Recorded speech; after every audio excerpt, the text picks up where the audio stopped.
పెద్దవాళ్ళు ఎప్పుడూ కూడా నిండు నూరేళ్లు చల్లగా బతకమని ఆశీర్వదిస్తూ ఉంటారు. జపాన్లో ఇది నిజం. జపాన్లో అంత తక్కువ జనాభా గల దేశంలో 1,00,000 మందికి పైగా నిండు నూరేళ్లు దాటిన వాళ్ళు. ఇది ఒక అద్భుతం అని చెప్పొచ్చు. అక్కడ లైఫ్ స్టైల్ ఏంటి, వాళ్ళు ఏం తింటారు, ఎలాంటి గాలి పీలుస్తారు, ఎంత హ్యాపీగా ఉంటారు. మన దేశంలో కూడా ప్రతి రాష్ట్రంలో లక్షల మంది నూరేళ్ళు నిండిన వాళ్ళు ఉంటే వాళ్ళ అనుభవాలు, వాళ్ళ ఎక్స్పీరియన్సెస్ మన తాత ముత్తాతల్ని మనం చూసుకుంటూ ఉండొచ్చు కదా. మరి అలాంటి వాళ్ళని ఎలా తయారు చేసుకోగలం? ఒకసారి జాపనీస్ కథ ఏంటో చూద్దాం. ఈ సంవత్సరం అంటే 2025 సెప్టెంబర్ 1 నాటికి జపాన్లో సెంటినేరియన్స్ అంటే 100 సంవత్సరాలు దాటిన వాళ్ళు 99,763 మంది ఉన్నారంట. దానిలో 88% మంది మహిళలే ఉన్నారంట.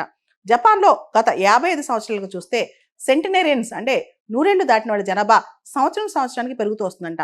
1963లో సెంటినేరియన్స్ అంటే నూరేళ్లు దాటిన వాళ్ళు జపాన్లో 153 మంది ఉంటే 1981 నాటికి 1000 మంది ఉన్నారంట. 1998 నాటికి 10,000 మంది ఉన్నారంట. 2020 నాటికి జపాన్లో నూరేళ్లు నిండిన వాళ్ళు 90,526 మంది ఉన్నారంట. ఇప్పటికీ జపాన్లో నూరేళ్లు నిండిన వాళ్ళు 99,763 మంది ఉన్నారంట. అంటే జపాన్లో ఎక్కువ మంది సెంటినేరియన్స్ ఉన్నారనమాట. జపాన్లో ప్రతి 10 మందిలో ఒకళ్ళు నూరేళ్లు నిండిన వాళ్ళే అంట. దానికి సామాజిక, సాంస్కృతిక, ఆరోగ్యపరమైన కారణాలు జపాన్లో ఎన్నున్నాయి.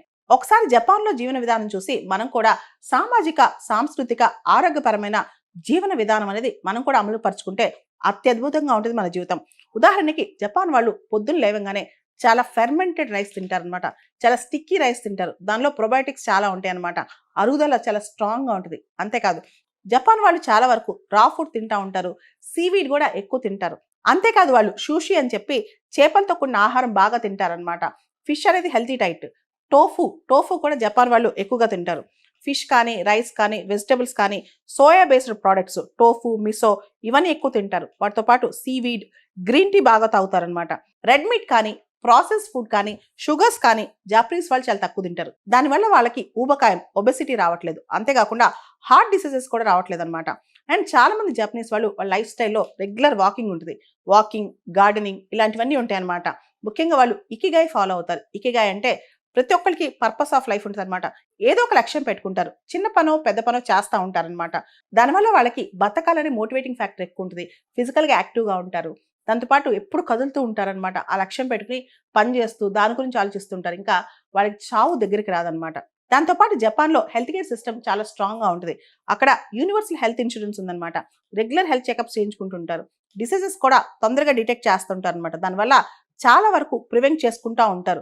పబ్లిక్ హైజీన్ కానీ, శానిటేషన్ కానీ చాలా ఎక్కువ.